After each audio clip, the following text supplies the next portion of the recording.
Bienvenidos a John y Sabina. Esta noche nos acompaña el secretario de Educación Pública, Esteban Moctezuma. ¡Comenzamos! Buenas noches, bienvenidos a John y Sabina, a Sabina y John. Esta noche, como notarán, hemos vuelto al formato original de este programa, el formato que tuvimos a lo largo de todo el año pasado, el formato igualitario. A veces yo presento, a veces John lo hará, ambos elegiremos los temas a tratar y a nuestros invitados, y no habrá un conductor que ceda y quite al otro conductor la palabra.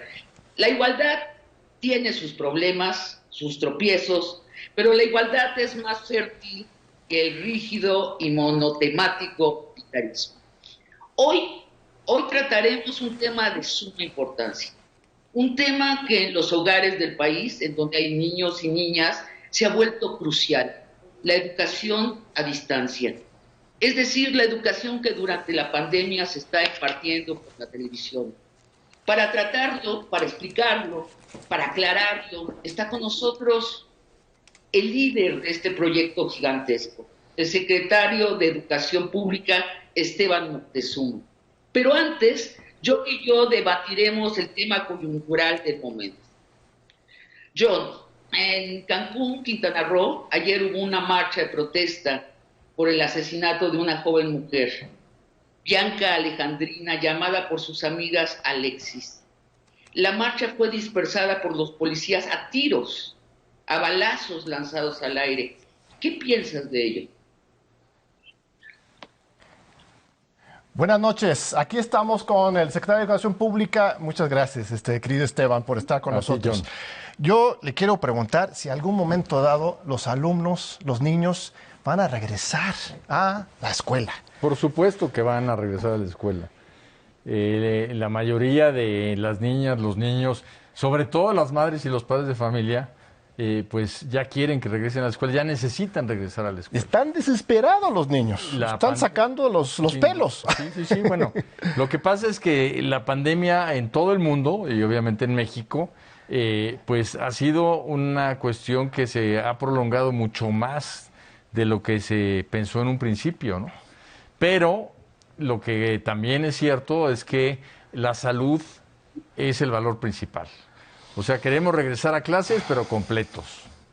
Queremos regresar a clases y pues que no se nos hayan enfermado nuestras niñas, nuestros niños y también nuestras maestras y maestros, que hay muchos que tienen edades y tienen condiciones de riesgo. Por eso el sector educativo fue el primero en salir a quedarse en casa. De hecho, tú fuiste, perdón, te tuteo aquí en este programa, favor, que es somos un formato, usted eres el jefe aquí del canal, del Instituto Politécnico Nacional, secretario de Educación Pública, pero por la confianza. Fuiste la persona que nos indicó la necesidad de ir a la cuarentena. Había ya un anuncio de cuidado, ya había iniciado las jornadas de sana distancia, López-Gatell ya estaba informando, el presidente ya estaba preparándose, pero quien ya dio el banderazo de salida de la cuarentena fuiste tú. ¿Dudaste antes de tomar esa decisión o qué es lo que te empujó? Pues fue una decisión obviamente colegiada, ¿no? Del gobierno federal, en donde en una reunión que tuvimos con todos los secretarios de Educación Pública del país y las secretarias, el doctor López-Gatell y un servidor analizamos a fondo el tema y fue cuando se decidió suspender clases para resguardarnos del COVID. Después, no sé, un mes después, la Secretaría de Salud presentó una gráfica de lo que hubiera pasado si no nos hubiéramos retirado a tiempo. Y la pandemia, en vez de tener, digamos, una curva X, tenía una curva mucho más elevada y grande, quizás 3 veces más grande que la original. Entonces, creo que la decisión fue una decisión que no nos vamos a dar cuenta cuántos enfermos dejó de haber, ni nos vamos a dar de cuenta cuántos lamentables fallecimientos dejó de haber. Claro. Pues porque afortunadamente no sucedieron. Sí, la cosa aquí es que ahora los niños son los que están más pues pagando el costo de la continuidad de la cuarentena. Bueno, en realidad la gente ha regresado a trabajar, ¿no? Sobre todo en industrias estratégicas, otros la gente está desde su casa, el gobierno sigue trabajando desde su casa, pero los niños, me atrevería a decir, son los que más están sufriendo. ¿Me cortaron? Sí, aquí hay una cosa bien interesante. Los países que han regresado a clases a destiempo han tenido un rebrote sumamente agresivo. Porque de un día para otro entra a la circulación, llamémosle así, una cantidad enorme de personas. Por ejemplo, en México, el día que digamos todos a clases, son 40 millones de personas. 40 millones de personas que de un día para otro entran. ¿Incluyendo padres de familia? No. Solamente alumnos, tanto de educación básica como de preescolar, superior, media superior, y maestras y maestros y trabajadores administrativos. O sea, solo el sector educativo. Entonces, hay que tener mucho cuidado, por una parte. Ahora, tenemos encuestas y tenemos estudios, y hay una cosa muy curiosa. En cuanto a las emociones, a lo socioemocional, los niños y las niñas, mientras más pequeños, están más contentos. Hoy. Hoy, en la pandemia. Mira. Si tú le preguntas a un niño, por lo general, ¿no? Hay de todo, pero la mayoría de las niñas y los niños, tú le preguntas de tercero, cuarto de primaria, ¿cómo te sientes? Y dicen muy contentos. ¿Qué? ¿Por qué? Pues porque están con su familia. Claro. ¿No? Y les están dando el tiempo, la atención que a lo mejor antes no les daban. Pero conforme crece la edad, están menos contentos y están más ansiosos y tienen pues mucho más problema, ¿no? Y obviamente en preparatoria y en media superior, pues ya están muy desesperados, ¿no? Pero el tema que tenemos que ver con todo cuidado, y le damos mucho seguimiento a todo la evolución a nivel mundial de la pandemia, es precisamente que hay que salir en el momento en que es seguro hacerlo, y eso es cuando el semáforo esté en verde. Y eso no lo decide la SEP, John, Sabina, eso lo decide la Secretaría de Salud. Secretario, le quiero decir una cosa. Tenemos un problema en este programa de paridad. John y yo somos coconductores de este programa, pero no tiene remedio. John, ya ve usted que apenas ahorita me acaba de turnar la palabra. Aconsejen usted como secretario de Educación, ¿qué hacemos con este problema del machismo? Esto es flagrante. ¿Qué hace una mujer como yo, respetuosa de los acuerdos, de los contratos, en una situación así? John sencillamente no me deja participar. ¿Qué hago? Pues yo creo que es muy importante que lo expreses, Sabina. Creo que ese es el primer paso. John es un hombre sensible, es un hombre que va a entender lo que estás diciendo, y estoy seguro que a partir de ahorita en el programa va a ser un esfuerzo adicional para que no se vea esa disparidad que te molesta. Y yo creo que pues es un ejercicio que debemos de ver, y cuando se está presencial, pues también es más complicado. Entonces tratar de suplir lo presencial con un poco más de tiempo a distancia. Sí, el micrófono está abierto, Es uno de los problemas que debe tener la educación ahorita a distancia. La cercanía que tienen los alumnos con los maestros, ¿cómo suplirla? Tú dijiste recientemente que esta es una gran oportunidad para los maestros precisamente y las maestras para acercarse a los niños. Eso me llamó mucho la atención. ¿En qué sentido? Si físicamente están lejos. Fíjate, Sabina, que hay algo muy importante. En primer lugar, si hay algo de lo que yo me siento profundamente orgulloso, es de nuestras maestras y maestros, porque lo que han hecho ahora en la pandemia ha sido una tarea extraordinaria.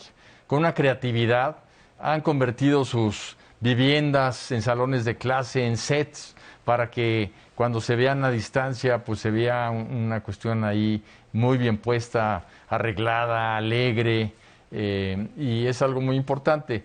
Pero yo hablo continuamente con maestras y maestros. Tenemos grupos de enfoque, tenemos Zooms, tenemos webinars. Y una de las cosas que me llama la atención es que es muy reiterado, Sabina, la afirmación de las maestras y los maestros de que se sienten más cerca de sus alumnos. Y no es que sea una cercanía física, sino que cuando están en clases, incluso se llama maestro frente a grupo, Claro. están con un grupo. Pero cuando les hablan por teléfono, cuando chatean con ellos, cuando les mandan un correo electrónico, cuando incluso van a visitarlos a sus casas, pues nada más ven a una persona, ven al alumno o a la alumna. Y eso es lo que los hace sentirse, y de hecho, están más cerca, se conocen más y pueden ayudarse más desde el punto de vista de que es una atención más personalizada. Pero deben ser horas, entonces, los que los maestros están pasando en estas relaciones bilaterales con los alumnos. Sí, de hecho, muchas maestras y maestros me han dicho que están trabajando mucho más ahora en la pandemia que lo que hacían en clases presenciales. Lo que sí es cierto también, perdón que termine con esto, lo que sí es cierto también es que las maestras y los maestros son insustituibles, que todo lo demás es un apoyo, pero las maestras y los maestros en el proceso de aprendizaje son insustituibles. ¿Y cuántas personas y quiénes son los que están realizando el material pedagógico? Porque eso también es un esfuerzo gigantesco. Para empezar a preguntarte, Esteban, ¿cuántas horas de material didáctico se ha preparado? ¿Quiénes lo están haciendo? Pues fíjate, la Secretaría se tuvo que reconvertir porque la Secretaría pues es normativa. Nosotros operamos exclusivamente la educación de la Ciudad de México, pero toda la educación del resto del país la operan los estados de la República. Entonces es una educación, una secretaría fundamentalmente normativa y de educación presencial. Y ahora somos una secretaría que está operando a nivel nacional la educación a distancia. Entonces de pronto es un estudio de televisión. Sí, estamos haciendo durante este año una cantidad impresionante de programas. Tú que sabes de televisión, estamos haciendo 5,440 programas. Y todo se está produciendo aquí mismo. Todo está produciendo en el Canal 11. en el Canal 11. Una hazaña increíble. Cada vez que yo vengo aquí al estudio, estoy impresionado por la cantidad de movilización de los estudios. Tuvieron que rentar otros espacios. Con este equipo de la televisión pública se está haciendo todo el trabajo, se está transmitiendo corrígeme si me equivoco, pero entiendo que el papel de las televisoras privadas es transmitir y asegurar que llegue a todas las familias, pero todo el trabajo educativo, pedagógico y de televisión es de aquí mismo, de la CEP, el gobierno federal, ¿sí? Así es, se diseña, se produce en la Secretaría y en Canal 11 y en televisión educativa. Y esto se manda ya a todas las televisoras públicas y privadas para su transmisión. Ahora, Esteban, se dice, y tú me corregirás, que el 95% de los hogares mexicanos tienen televisión. Pero ¿qué se hace en un hogar donde hay una televisión y 5 niños o 3 niños? Bueno, diseñamos los horarios de tal manera que tú puedas ver los diferentes grados y los diferentes años en horarios que son, digamos, compatibles. Tenemos varios canales y varios horarios para cada grado. Entonces, en un ejercicio, si tú te pones a hacerlo, podrías ver 6 grados de primaria sin ningún problema con una sola televisión. Ahora hay familias de 7, hay familias de 8 o hay familias en donde por alguna razón no les quieren prestar a los niños la televisión porque le dan otro uso. si hay problemas que se tienen en algunos hogares, y es por ello que le pedimos a las maestras y a los maestros que estén muy al pendiente de las niñas y los niños para ver en lo particular si están avanzando o tienen algún rezago derivado de su condición ya muy particular. Si te parece, cambiamos de tema a la reforma educativa. Me parece que es una de las promesas más importantes que hizo el presidente de la República en la campaña, de revocar la reforma. Bueno, de hecho, no fue una reforma educativa, la reforma laboral vestido de reforma educativa de Enrique Peña Nieto. Y con este sexenio, bajo tu conducción y la participación de diputados federales y todo el Congreso de la Unión, se revocaron las partes más agresivas, más, sobre todo con respecto al magisterio nacional.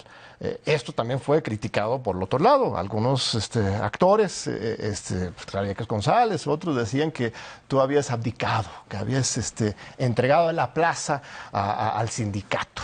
¿Qué es lo que ocurrió con la contra reforma educativa y cómo estamos hoy en esa situación? Bueno, hay una cuestión muy importante, John, y es que nosotros le llamamos el acuerdo educativo. Uh-huh.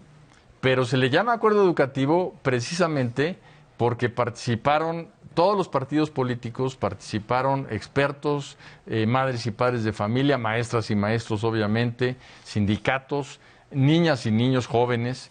O sea, hubo un parlamento abierto. Uh-huh. Y fue un acuerdo que se construyó entre muchísima gente interesada en la educación. Y el resultado fue un artículo 3º constitucional que me atrevo a decir que es un artículo de lujo porque tiene cuestiones muy avanzadas. La educación integral. Uh-huh. Ahí, por primera vez, no sé si recuerdas que mucha gente habla de que había que centrar la educación en los niños y en las niñas. Pues ahí, por primera vez, la Constitución dice el centro de la educación son las niñas, los niños, los adolescentes y los jóvenes. Otra cosa muy importante, y parece que se predijo lo que iba a pasar después con el COVID, se habla de la corresponsabilidad de madres y padres de familia con la educación de los niños. Porque una de las quejas del magisterio era que cada vez se alejaban más los padres y madres de familia de la educación de sus hijos y les decían, ahí te dejo a mis niños, me los educas. Ahora con la pandemia, pues ha regresado ese vínculo tan importante, ¿no?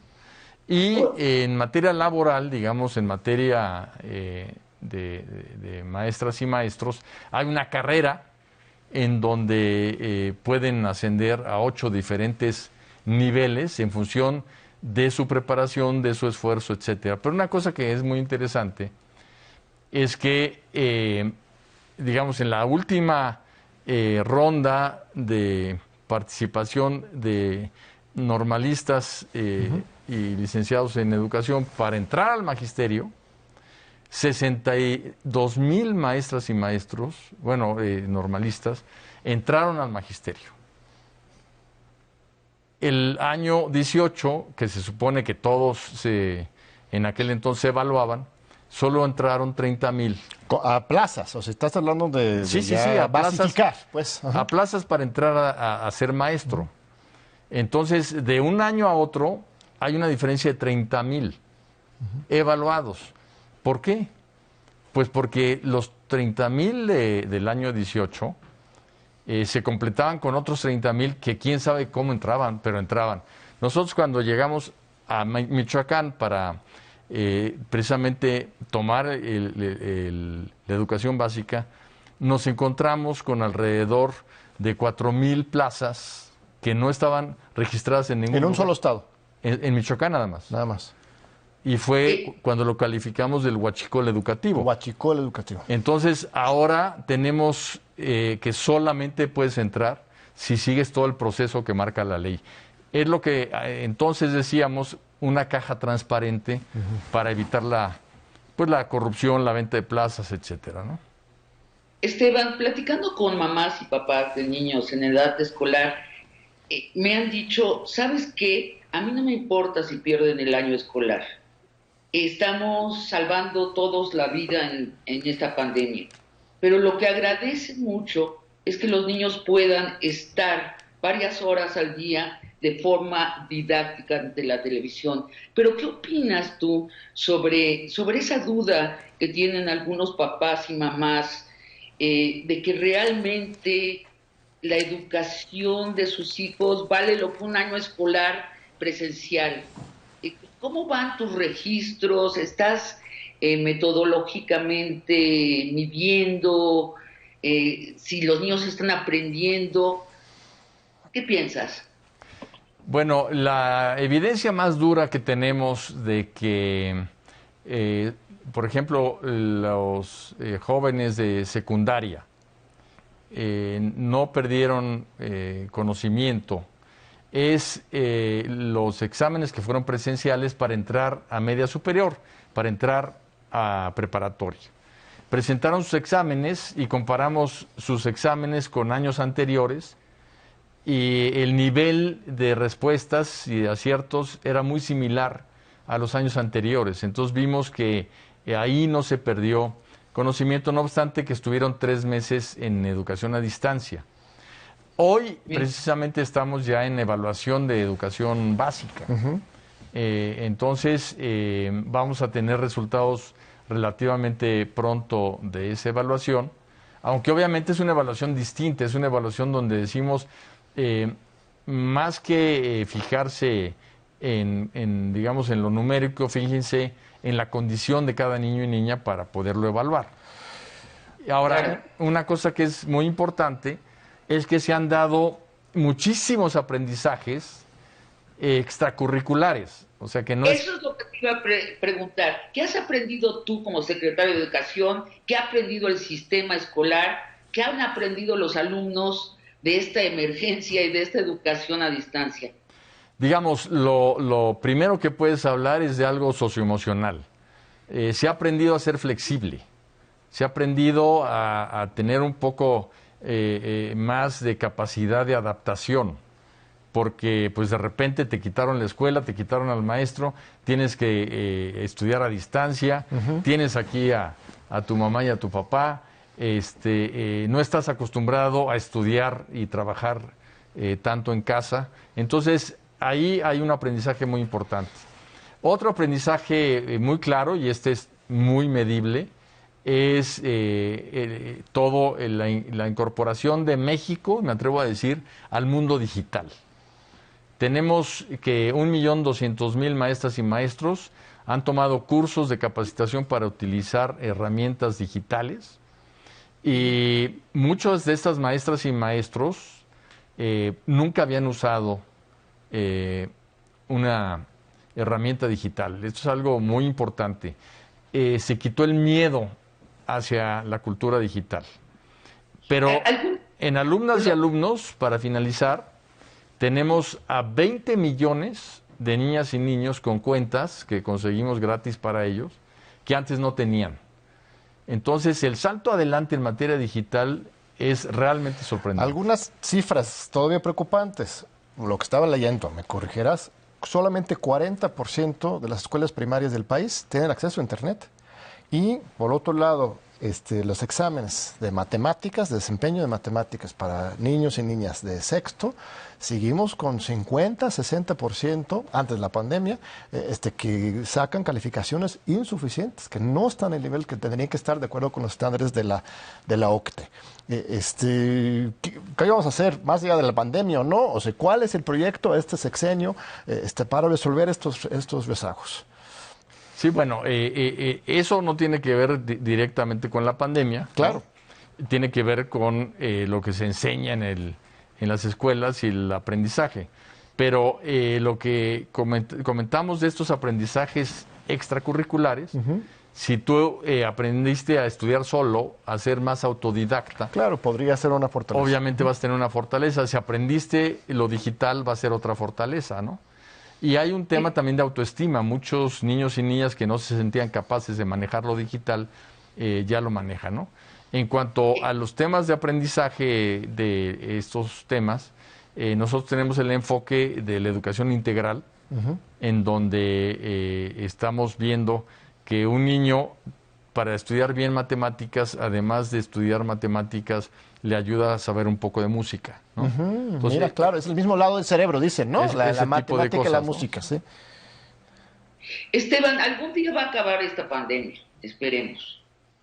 Por cierto, te felicito de usar cubrebocas aún en el foro. Tienes toda la razón. Todos tenemos que cuidarnos y cuidar a los otros en todo momento. Pero regresando al tema de la educación a distancia, una vez que acabe la pandemia, de lo aprendido, ¿cuánto se va a trasladar al programa normal educativo? ¿Qué se va a aprovechar de lo aprendido? Bueno, hay varias cosas. Una es el presidente de la República, Andrés Manuel López Obrador, tiene un programa para dar internet a todos. Y él ha dicho que en alrededor de 2 años tendremos todas las escuelas conectadas. Entonces aquí va a haber 2 cosas importantes.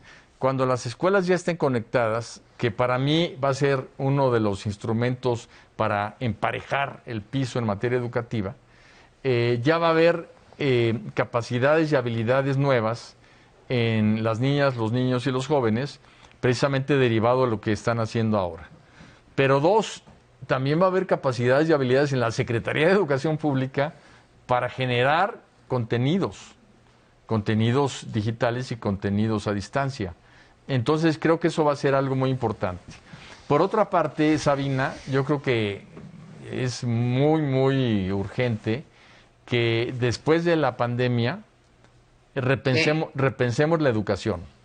Sí. Que nos demos cuenta que el cambio ha sido tan fuerte que no podemos seguir haciendo más de lo mismo, sino que tenemos realmente que repensar la educación, y eso es algo que desde ahorita ya estamos planeando en la Secretaría para poder encauzar esta reflexión. ¿Cómo qué cosas cambiarán? Aunque no te comprometas con ellas, pero ¿qué cosas ves que se pueden aprovechar de lo aprendido? Así Bueno, concretamente. En primer lugar, Sabina, tenemos la educación mixta. O sea, podemos empezar a ensayar que la currícula sea una mezcla de enseñanza, aprendizaje. O sea, que vayas a la escuela un día y otro día, pues desde tu casa investigues. ¿Y eso no puede empezar ya desde ahorita? Pues ahorita nada más tenemos a distancia, ¿no? Pero intercalados, que los alumnos vayan a la escuela una vez a la semana, bueno, que se ya dividen empezó por grupos, alguna cosa así. Eso ya empezó cuando hay semáforo amarillo. Digamos, grupos muy pequeños de niñas y niños pueden ir a recibir asesoría a las escuelas. Eso ya lo implementamos. Pero esa es una de las cosas que seguro va a cambiar. Otra cosa que va a cambiar es la educación personalizada. Las mesas, los maestros están descubriendo la fuerza de relacionarse con la persona y no nada más con el grupo. Y no lo van a soltar. Entonces, y la educación personalizada es bien importante porque cada ser humano aprende diferente. Entonces, va a resolver muchos problemas de niños que no se sienten cómodos en la escuela porque les están pidiendo hacer cosas para las que no son tan, digamos, hábiles. Y en otras cosas que se podrían desarrollar, nadie se da cuenta que tienen ese otro Muy tema. bien, Esteban. Pues ahorita vamos a ir a un breve corte, una nota informativa. Regresamos también con unas preguntas de niños que te han mandado. Precioso, qué bueno. Queremos que nos contestes. Así que no se vayan, ahorita regresamos con Johnny Sabina, con el secretario Esteban Moctezuma.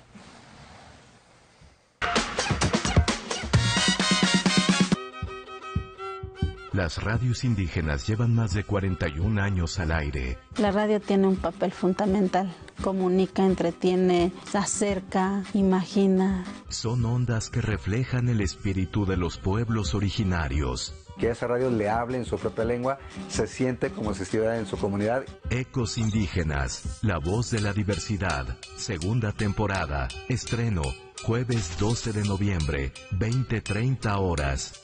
La emergencia sanitaria interrumpió temporalmente nuestros encuentros en las calles de la Ciudad de México y nuestras reuniones en el estudio de Canal 11. Ese distanciamiento físico, estoy segura, no ha mellado los lazos de amistad que nos unen. Esto me alegra, pero más me alegrará, ¿sabe qué? Considerar que nos va a acompañar en una nueva etapa de nuestros programas. Aquí nos tocó vivir y conversando. Ismos Díaz, mismos horarios y por el 11, naturalmente.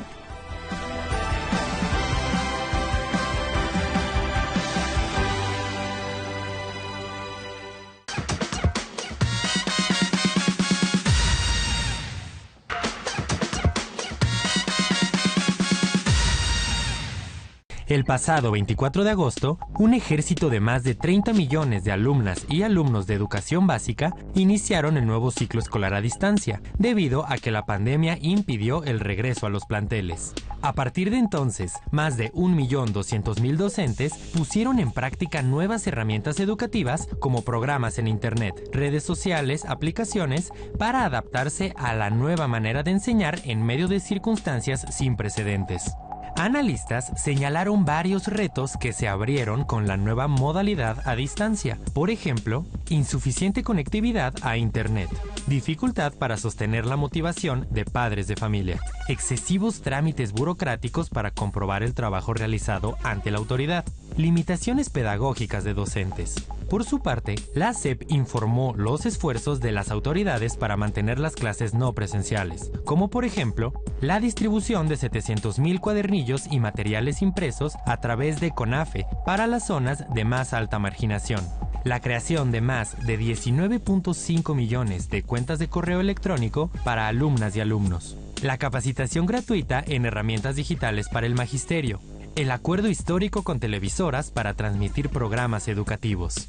Sin embargo, un análisis de la ONU sobre proyecciones del impacto de COVID-19 en México estimó que la pandemia podría provocar la deserción de más de 1.4 millones de estudiantes, que en su mayoría saldrían del sistema educativo en los niveles medio superior y superior. Con ello, estimó la ONU, México podría retroceder 0.6 años en su grado de escolaridad, llegando a los niveles escolares de 2015.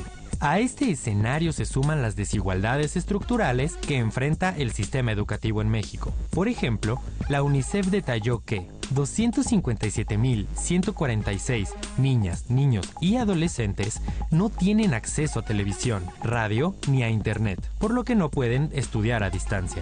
Los estados de Chiapas, Tabasco, Hidalgo y Oaxaca son los que presentan los menores porcentajes de conectividad a Internet de niñas, niños y adolescentes.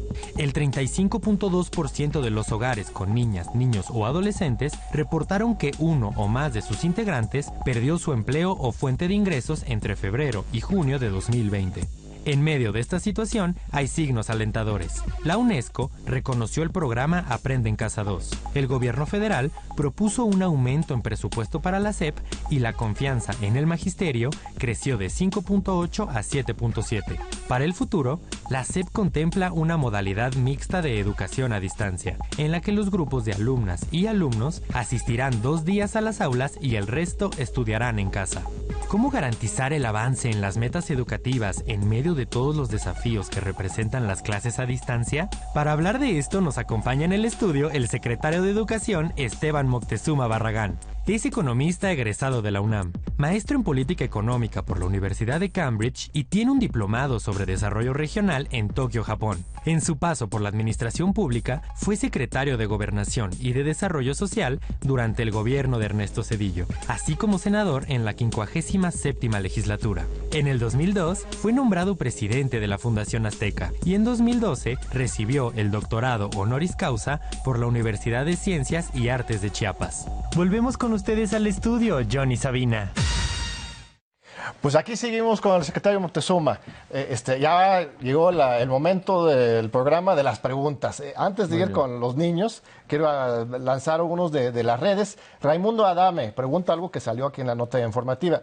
¿Cuál es el porcentaje de alumnos de educación básica que no toman clases por falta de los materiales tecnológicos, televisión, teléfono, internet, o porque incluso carecen de electricidad? ¿Tenemos la cifra de cuántos están ya quedando fuera del sistema?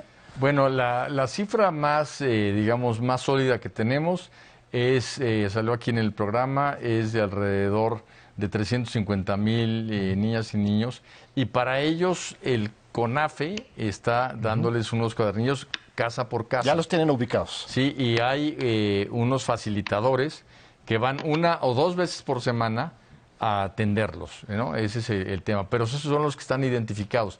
Hay muchísimas niñas y niños que no está identificado, que no estén estudiando.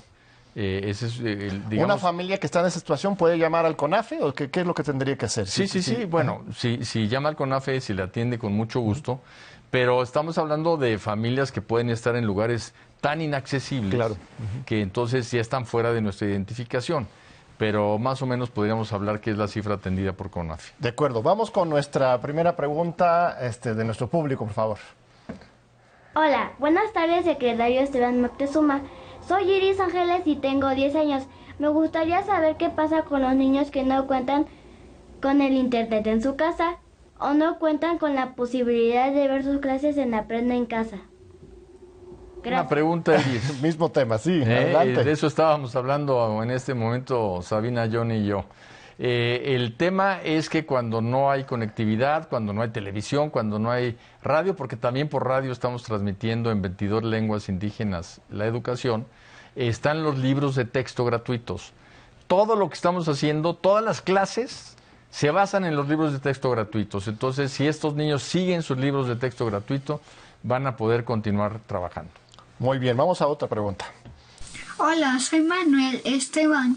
Yo soy asmático. ¿Has pensado en niños como yo que no regresemos a clase hasta que el virus no exista y tomar clases en línea? Las clases en línea van a seguir mientras esté, cuando menos un estado en situación de pandemia. Y posteriormente niños como tú, niñas como tú, tendrían que tener una atención especial en un sistema que se llama educación especial, en donde se ve cómo resolver los casos de cada uno de los niños que tienen algún tema de salud. Esteban, una de las preguntas que me mandaron muchos niños a hacerte es cómo van a estar los exámenes finales y los intermedios. ¿Van a ser más amigables, menos severos, dada la circunstancia de la pandemia? Sabina, qué bueno que preguntas eso, porque precisamente los lineamientos para la evaluación del primer trimestre del ciclo escolar que estamos viviendo, que es el 2020-2021, salieron precisamente el lunes. Y estamos en este momento en esa etapa de la evaluación trimestral. Y esta evaluación considera darle mucho más peso al criterio de nuestras maestras y maestros, porque ellos deben de saber en el trato directo con cada niña y niño sus condiciones. Entonces va a ser una evaluación, digamos, que va a estar regida por las condiciones en que está viviendo cada niña y niño su pandemia. De esta manera no van a ser estas evaluaciones estandarizadas, sino personalizadas. Y sí, obviamente van a ser pues con mucho mayor consideración de la terrible pandemia que nos está golpeando a todos. Sobre el tema de los maestros, de aquí en las redes, otra pregunta. Moisés Torres López pregunta: ¿sería bueno que hablara el secretario acerca de las medidas que están tomando ante el trabajo que se ha incrementado en los maestros de educación básica y media superior? En medio superior incluso recortaron horas a muchos profesores, disminuyendo su ingreso económico, pero multiplicando sus labores. ¿Habrá alguna medida compensatoria ante este escenario? Pregunta el maestro Torres. Bueno, una de las cuestiones más importantes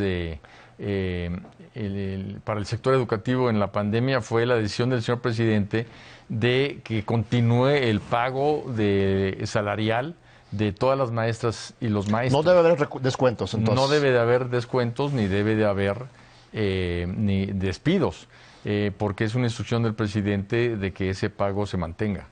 Muy bien, entonces si esto está ocurriendo, pues que denuncien, que reporten. Que nos lo hagan saber, sí. Vamos a otra pregunta de los niños para el secretario. Hola, señor secretario Esteban Moctezuma. Soy Fátima, tengo 11 años y voy en 6º grado de primaria. Quisiera saber si se nos aplicará el examen de admisión a la secundaria. Gracias. Digamos, el próximo ciclo escolar no se aplicará ese examen como se hizo en el pasado. Vamos a hacer el mismo tratamiento que el ciclo escolar anterior. Para que estés tranquila, Fátima. Muy bien. ¿Habrá pase automático entonces? ¿O? Bueno, se inscriben en las secundarias. Y no hay ya examen de colocación. Si pasaron el año, no tienen problema. Perfecto. Esteban, te quisiera leer lo publicado hoy por el periódico El País y que estoy segura tú también leíste. Voy a leer unos breves extractos. Dice, el colegio Human y Tree, ubicado en la calle Sierra Madre en la colonia Lomas de Chapultepec, uno de los barrios más lujosos de la capital mexicana, ha seguido abierto dando clases presenciales a pesar de que la Secretaría de Educación Pública decretó el cierre de escuelas el 23 de marzo por la pandemia. ¿Qué dices a esto? Sí hay escuelas privadas que están dando clases contraviniendo las indicaciones de la Secretaría de la Educación Pública. Bueno, no nos ha reportado a nosotros la Secretaría de Salud que exista en esos casos.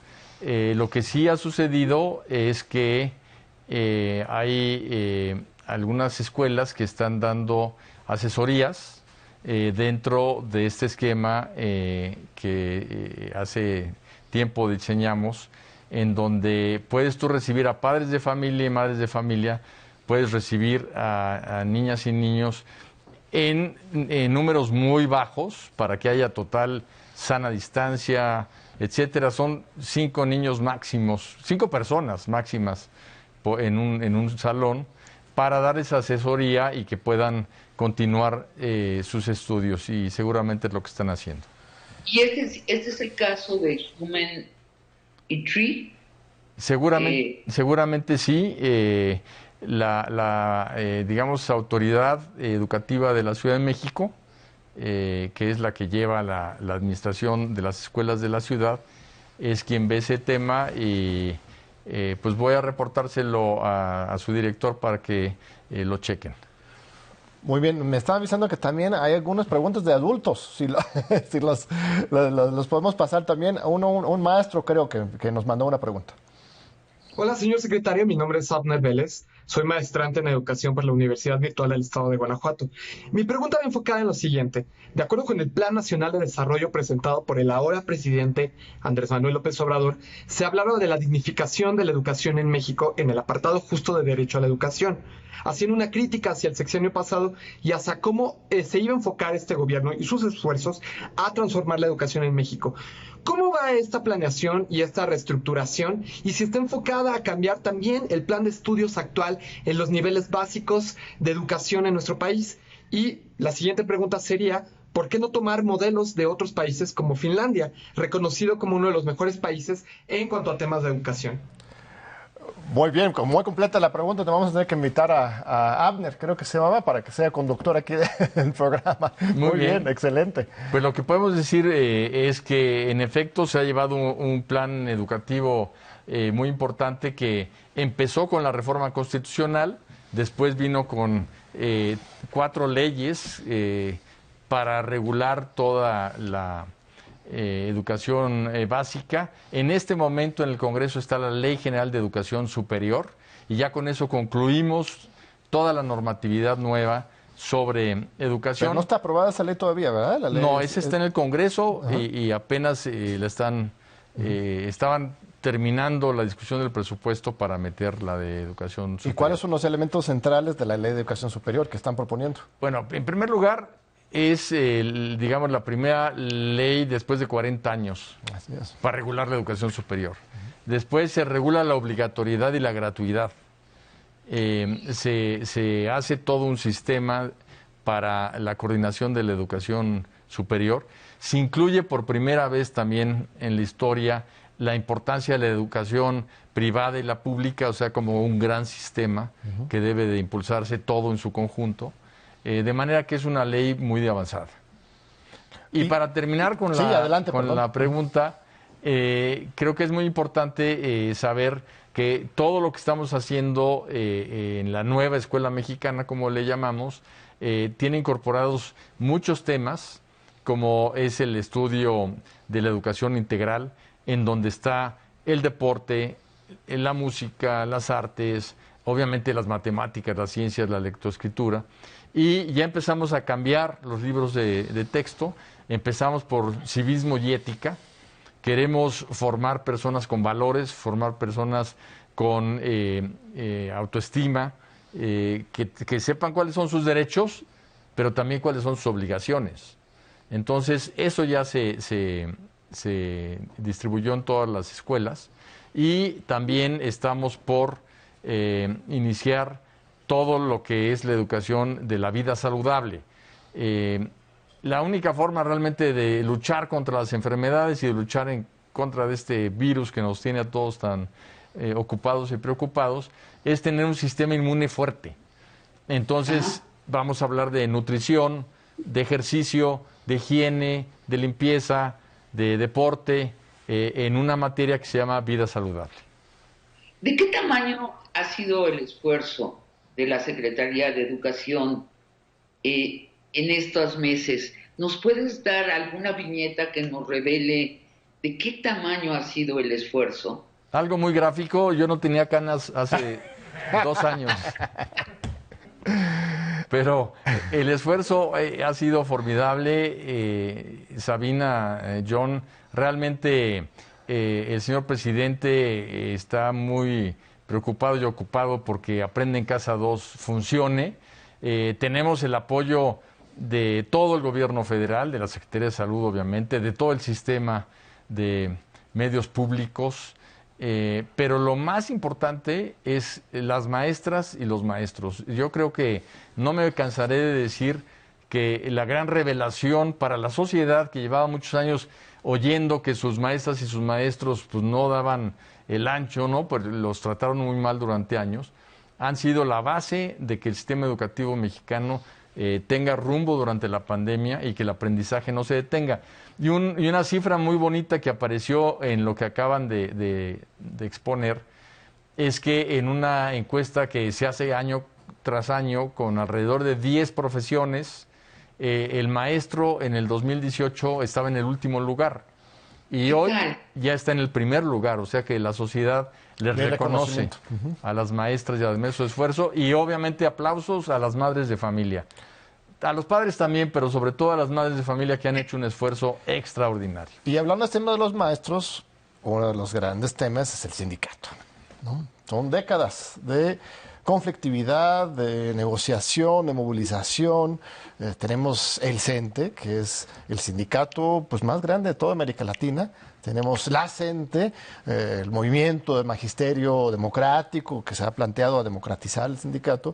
Tenemos una reforma laboral muy importante que ahora sí garantiza el voto libre y secreto para los dirigentes sindicales, algo que históricamente en el CENTE la verdad no era lo común. Hay una esperanza que ahí mismo en este sindicato de maestros vaya a haber un avance democratizador también.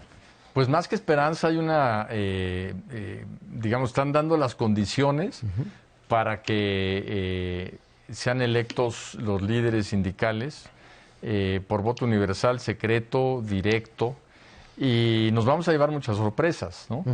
Porque realmente cuando se ejercite la democracia dentro del magisterio, pues nos vamos a encontrar con liderazgos que muchas veces van a surgir pues de maestras y maestros que no se conocen en la arena, llamémosle así, política sindical, ¿no? Claro. Y por otra parte, hay una cosa muy buena, y es que por primera vez, pues desde que se fundó la CENTE, han estado sentados en la mesa, en la misma mesa, la CENTE y el CENTE.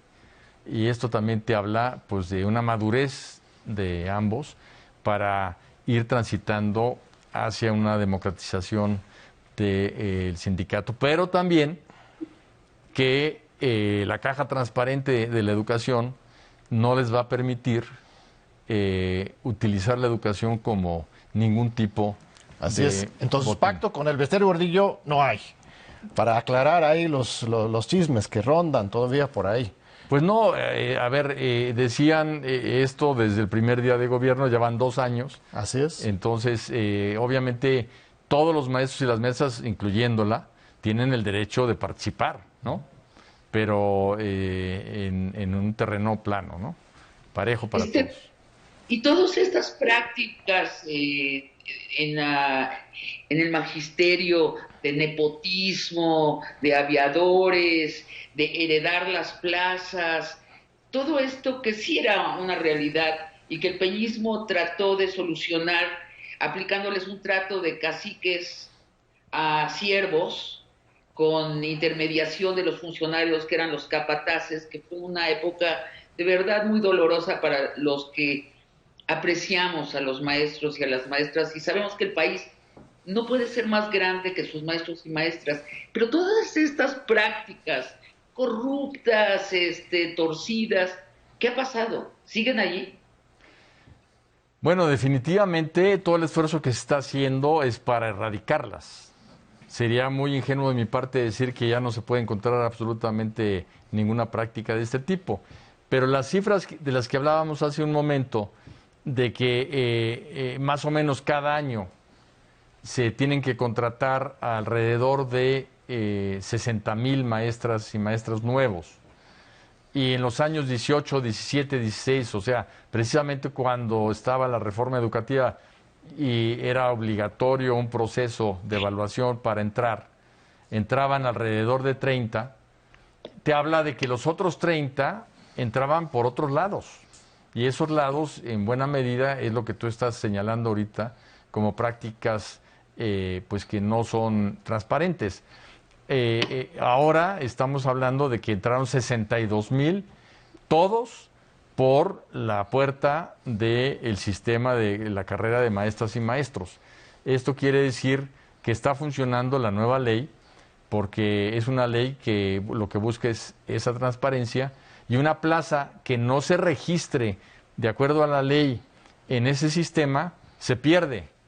Entonces antes ocultaban plazas para distribuirlas a su manera y ahora no pueden ocultarlas porque se pierden. Una última pregunta del público. Sí, cómo no. Hola, mi nombre es Antonella. Mi pregunta es, ¿por qué son tan importantes las calificaciones? Sí, tiene razón. ¿Por qué? Buena pregunta. Y lo importante es lo que aprendiste, nena. Realmente, Antonella, lo importante es saber, y la calificación, pues, es un reflejo de lo que aprendiste o no aprendiste. Pero lo más importante es aprender, lo más importante es que te guste el estudio y que siempre tengas curiosidad por saber más. Y yo creo que lo que señalaste hace rato es muy importante. Aprovechemos de esta pandemia para fortalecer nuestras capacidades autodidactas, ¿no? Así es. La lectura, la música, la exploración de uno mismo, de repente con el ritmo tan intenso, el tráfico, nada más el tráfico, el tiempo que pierdes llegando y regresando de la escuela, aprovechemos de eso para fortalecer nuestra humanidad, nuestra formación personal, colectivo, veamos el lado luminosos, por dentro de lo que cabe, de estos momentos, sabiendo que vamos a regresar.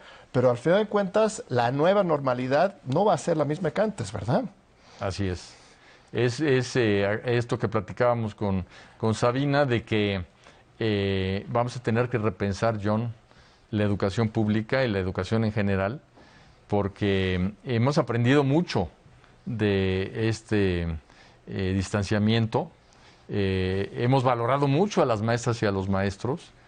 Las madres y los padres de familia también se han ocupado del aprendizaje de sus hijas e hijos, y curiosamente renació en los adultos y en los adultos mayores el interés por seguir aprendiendo. Tenemos decenas de miles de personas que están tocando en el INEA diciendo: quiero mi título de primaria porque ya me puse a estudiar en Aprende en Casa y ya quiero que me hagan mis exámenes. Y le agradezco mucho a la audiencia, y le agradezco muchísimo al secretario Esteban Moctezuma por estar aquí con nosotros. Y sigan aquí viendo al Canal 11, que es tu canal, canal público a favor de la democracia, la crítica y la transformación social.